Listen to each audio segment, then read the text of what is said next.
Hello class, this is Cleo Washington, your DFTG-1392 instructor.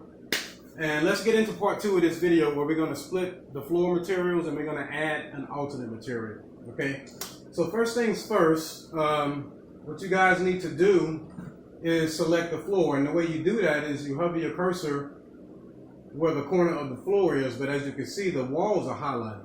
So if you cycle through the tab button, it will highlight everything that you could potentially select with your mouse in this position.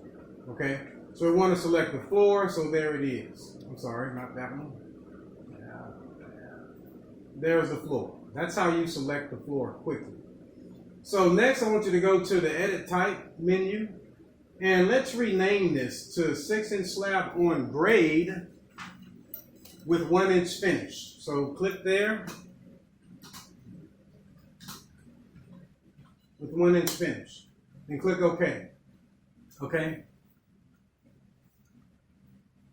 Sorry, go back here. Yeah, click OK. Now, the next thing you want to do is in the structure row, you want to select Edit. Okay. And you want to highlight row number 1. You can highlight these rows if you select the number that's to the left of each row. So you want to select core boundary and you want to insert a row. When we insert a row, just like we did with the concrete cast in place, we are adding a new material, okay? So let's tell it how we want to add it. We want to add a new finish, okay? And then let's tell it what material that we want to add. In this case, we want to place carpet on the entire floor. As you can see, that's what we have selected here. And click OK, okay? And let's change the thickness to 1 inch. And make sure you have the variable button selected.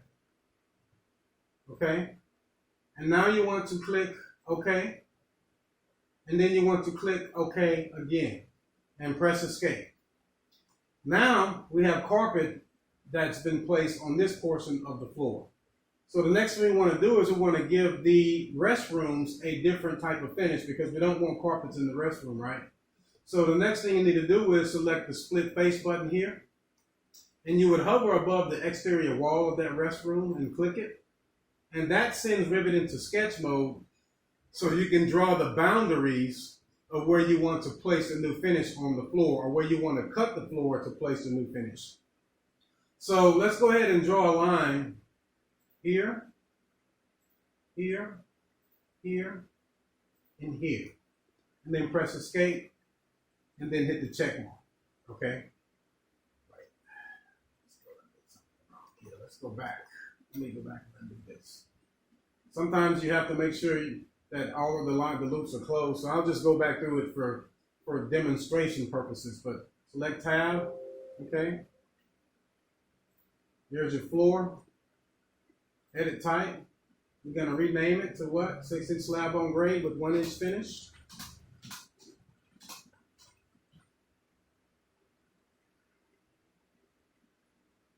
Press OK. Click the Edit Type button on the structure row. Select number 1. Insert a new row. And let's tell it that we're going to add a new finish. Let's tell it what finish that we want to add. Okay. And in this case, we're going to do carpet. And press OK. We want the carpet to have a thickness of 1 inch. Okay. And make sure we have the variable button selected. All right, and then you want to click OK. Okay, and then you want to click OK again to get out of it. Then Escape and unhighlight your floor. Next, you want to select the split face button, and you want to hover above this wall right here. When you see that blue line, you know that that's what you want to select. So you click there, Rivet will go into sketch mode, and let's draw the boundaries where you want to place the new finish, which is in the restrooms. Click here and hit Escape. And now you want to select the check mark to finish the sketch mode. Okay. So now that we have the boundaries in, if you took this door and you turned it off, let's just say we hit this door, we're going to hide it in view for a second. Now you can see the boundary line is actually there. Okay. So let's undo that, turn the door back on. Next thing we want to do is we want to add a material to the restroom area. And what I like to do is, here's the materials list. And whenever you add in materials, you can click this down arrow and it has all different types of materials here. So for our case, let's just select generic.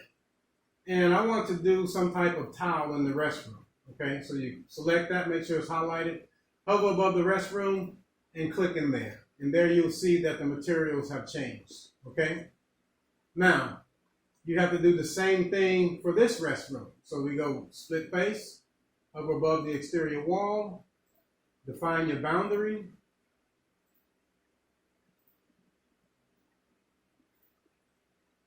Click the check mark, finish the sketch. Then go back to your paint or type in PT. You want mosaic tile there. Boom, there you go. So that's how you actually split floor materials to add an alternate material. And we've done so at these two restroom locations because we don't want carpet in the restroom. We all know we need a hard surface there, okay? So good stuff. Let's go ahead and jump into the next video.